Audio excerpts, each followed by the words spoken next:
Do it, bruh. Tim, Rayla, Yeah, bro, I'm gonna do it. right I'm gonna there. do it. I'm gonna Let's do do it, it, dude. Tim. So gnar. So I'm gnarly. so fucking gnarly, dude.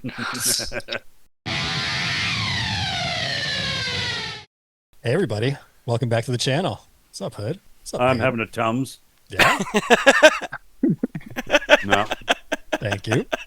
It's about that time in the night. they're just an FYI. There you go. It's about that time in our lives as well. Yeah. Just eating Tums like candy.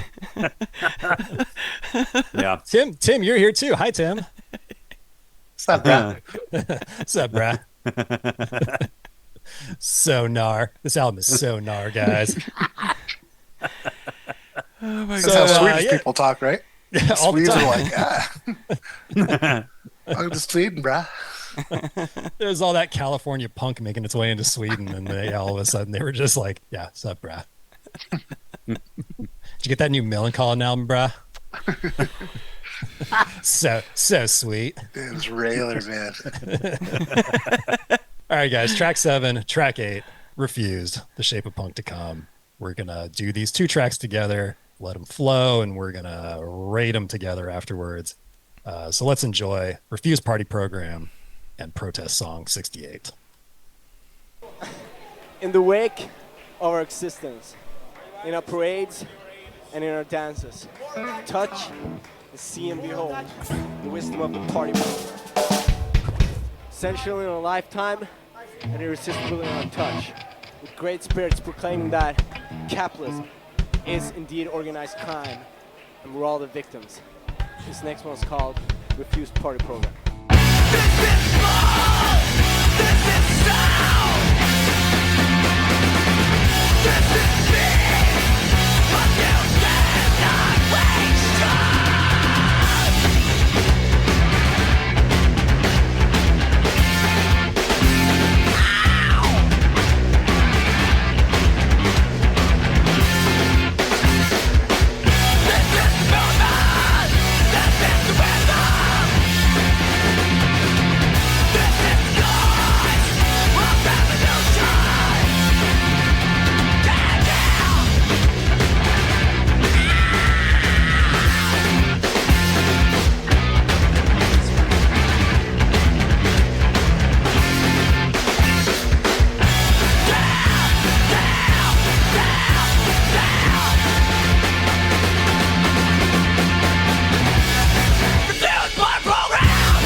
To sing, you must first open your mouth. You must have pair of lungs and a little knowledge of music. It's not necessary to have an accordion or a guitar. The essential thing is that I want to sing. Then this is the song I'm singing.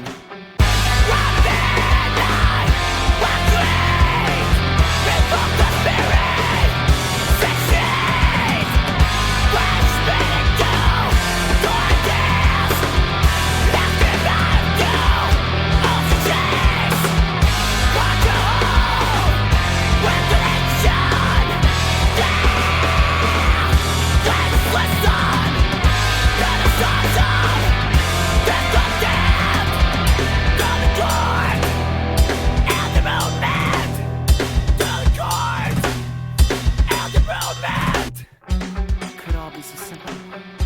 Still lost and baffled by the precision of accuracy. Our jaws would hurt from dropping so hard, fast, and unexpected, baby. It'd be the perfect metaphor. It'd be the perfect song we'd be singing.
Alrighty.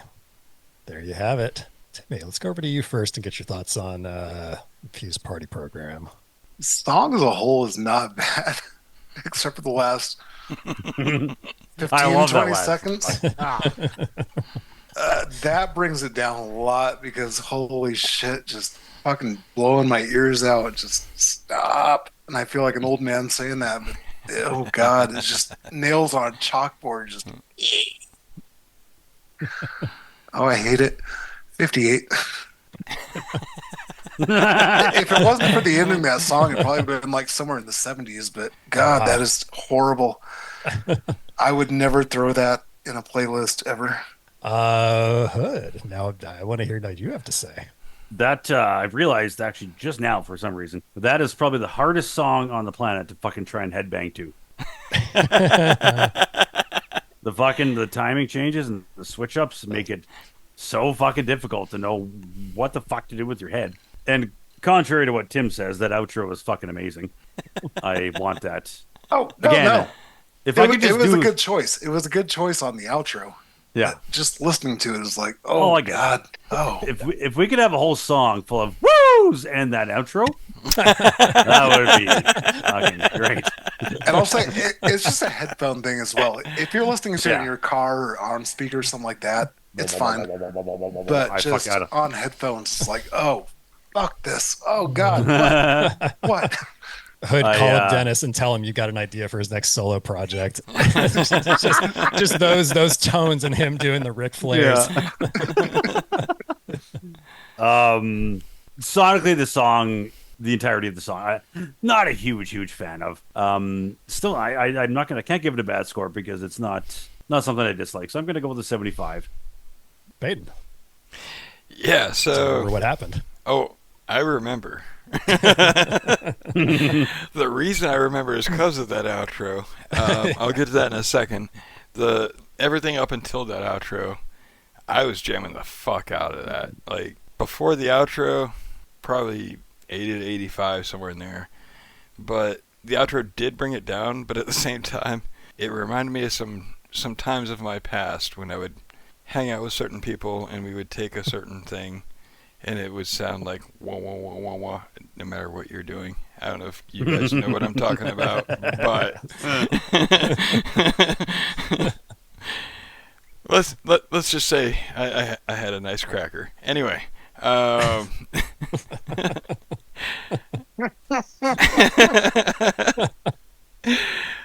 I could definitely picture getting fucked up to that song and loving the hell out of it. Yeah. But as just a regular song, just listening to it now in a only semi-fucked up state of mind, I would say 74. I'm still cracking up over Tim cracking up over the nice cracker comment. I just imagine Baden's got some white dude in the corner on a chain, like, this is my nice cracker, guys. He is nice. He is nice. Oh, fuck. Okay, we were talking about Refuse Party Program, I think. Yes. I quite like that song. It's one of my favorites on the album. I'm gonna go completely the opposite direction. Yeah, the outro, it tickles my ADHD just like in the most perfect way. But the rest of that song, yeah, it fucking rips. You can, like, as much as we were kind of poking fun at the Revenge for being like with that Bronx song, you can tell how much Refused influenced the Revenge in that song, I think specifically. I'm gonna go with a 90 on that one, actually. Oh damn. Nice. Awesome. 74 for the Refused Party Program. Very, very nice. Now I'm gonna go back over to Hood for Protest. Protest song. It's funny. I don't know how they were able to do it in this song, but it's probably one of the greatest blends of like calming, soothing music and also the screamiest vocals on the fucking planet. In fact, when I was listening to it, it actually reminded me of trying to fall asleep to Brooklyn Nine-Nine. I don't know if any of you guys have experienced this or not, but the actual I do show love that itself. show. Yes, I know. The show itself is just like, it's like flat tone. Like there's once in a while, fucking Jake screams his fucking face off and wakes you up off the fucking couch. And then either that or like the theme song. It's just like 3 times the amount of decibels as the rest of the show. That's just what I kind of reminded me of this song. Sonically, I love it. It's a great tune. I don't know if I've ever actually dug into the lyrics to find out precisely what it is about. So hopefully you guys can kind of touch on that. One of you guys can touch on that in your review here. But I'm going to the 72 overall. I like it. Baden.